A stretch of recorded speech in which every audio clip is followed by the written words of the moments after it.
Much has been written and talked about whether Ricciardo will be leaving McLaren at the end of the year. No doubt that McLaren favors Oscar Piastri to replace him, but leaving the British formation can actually be a good thing for Daniel. I mean, who would want to race in a team that doesn't want you in the first place? But there are other reasons why Ricciardo should be happy to leave McLaren and look forward to an adventure at another team. In this video, I will tell you the 5 reasons why I think Daniel Ricciardo needs to leave McLaren and actually should be happy about it. 1. Driving style issues.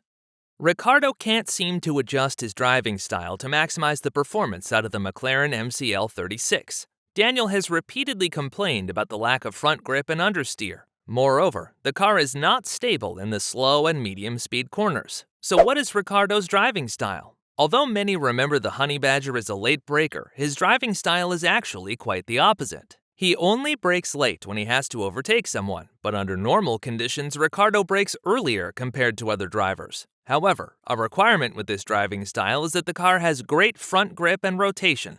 By braking earlier, there is less load on the front tires that normally would increase front grip levels and help rotate the car. The MCL36, just like its predecessor, lacks front grip. Because the car lacks front grip, both Daniel and Lando have to brake later to increase tire temperatures and tire load to help rotate the car. Whereas Norris found a way to cope with this, Ricciardo can't seem to adapt and misses out on valuable lap time in especially the slow corners. After 2 years of asking for upgrades to increase front grip, and with only minor improvements, it is time for Daniel to accept that he won't get a car at McLaren that suits his driving style. No matter how good you are, if you can't be in sync with your car, you will never win. 2. Lack of support from the management of McLaren. Zak Brown and Andreas Seidel expected Ricciardo to lead the team back to success when they announced him as a 2021 McLaren driver in the second half of the 2020 season. At that time, Daniel had won 7 races and was clearly the fastest man at Renault. Ricciardo even managed to secure podium finishes with the Renault at both the Nürburgring and Imola. While Ricciardo performed well at Renault, McLaren was also on their way back to the top, and with signing up Ricciardo as the more experienced driver next to Lando, success was almost guaranteed. Or so the McLaren management thought. After just a couple of disappointing races at the beginning of the 2021 season, Brown and Seidel started to criticize Ricciardo. McLaren had the 3rd fastest car in the first half of the season, but Ricciardo often had difficulty positioning his car in the top 6. Throughout the 2021 season, it became clear that the management of McLaren started to doubt Daniel's driving capabilities as he was consistently beaten by his teammate. The race win in Monza gave Daniel some credit, but he only managed to score points in 4 out of the last 10 races. This further fueled the criticism of Zak Brown, and Daniel was slowly but surely cast as the second driver of the team. Throughout the 2022 season, it became more and more evident that Zak Brown lost faith in Ricciardo and repeatedly said he has to perform better if he wants to keep his seat. 3. Lack of results. There were many expectations when Ricciardo started his first season at McLaren, but after 35 races, we can conclude that the results have been meager. He only scored points in 17 out of 35 races, whereas his teammates scored points in 30 out of the 35 races. I think it is fair to say that both Ricciardo and McLaren expected better results from the Australian driver. The current 57-point deficit to his teammate is the main reason why Alpine is 4 points ahead in the Constructors' Championship at the moment. Sometimes it is better to accept the situation and move on to find your luck elsewhere. It is unlikely that Ricciardo finds extreme pace after the summer break in a car that doesn't match his driving style. Daniel has recently said in an interview with RacingNews.com that he still enjoys racing in F1 and that he still believes he is capable of winning races.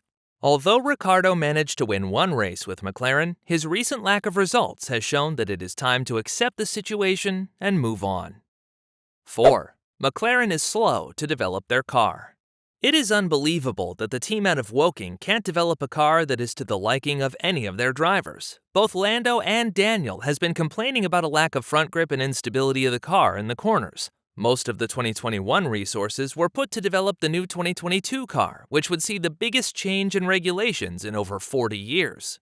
During preseason, the McLaren actually seemed like a decent and competitive car, but during the first race in Bahrain, it became evident that the car had loads of issues. There were brake issues, which would lead to overheating and failing brakes. This not only put the drivers at risk, but it also decreased their confidence in driving the car. Moreover, the MCL36 also lacked downforce, and although the braking issues were solved within a couple races, the car still suffers from a lack of downforce. McLaren introduced one major update at the Spanish Grand Prix and a medium-sized update during the French Grand Prix. And although the upgrades did bring extra performance to the car, it wasn't enough to make a serious difference with the other teams. Andreas Seidel has also said that from now on, fans can only expect minor upgrades, as the budget cap and reduced wind tunnel time make it difficult to bring updates on a consistent basis. If we compare McLaren's development rate to any of the top teams, we can conclude that they have done a poor job developing. McLaren is one of the only teams that hasn't been able to gain time to the front runners. Lando Norris recently said in an interview that he hopes for a faster development rate, as all teams slower than McLaren seem to have closed in on especially the Saturdays. Alpine, however, has repeatedly been updating their car and is now faster than the McLaren as well. If Ricciardo ever hopes to get another chance to win another race, he needs to be part of a team that shows a strong development pace to stay ahead of the other teams. After 2 years, we can conclude that McLaren is not showing any sign of being able to close the gap with the top teams. 5. McLaren doesn't want Ricciardo anymore. My last reason is that McLaren makes it very clear that they simply don't want Ricciardo anymore. A lack of management support is one thing, but openly stating to sign another driver to replace Daniel is another. At this point, it is no rumor anymore that Piastri signed a deal with McLaren to replace Ricciardo at the end of next season. Only problem is that Ricciardo has a watertight contract that makes it difficult for McLaren to get rid of him. But even this tight contract didn't withhold McLaren to already sign on another driver before they made a deal with Ricciardo to end his contract after this season.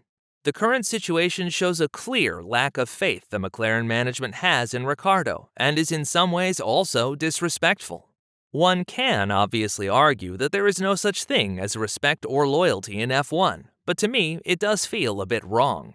Yes, Daniel makes $15 million a year, but if the team wants to get rid of you, then money can't prevent a tense working relationship if somehow he decides to stay next year.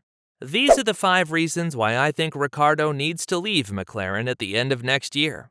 I think the combination of no faith, mismatch in driving style, and lack of car development should be enough reason for Ricciardo to try and pursue other avenues.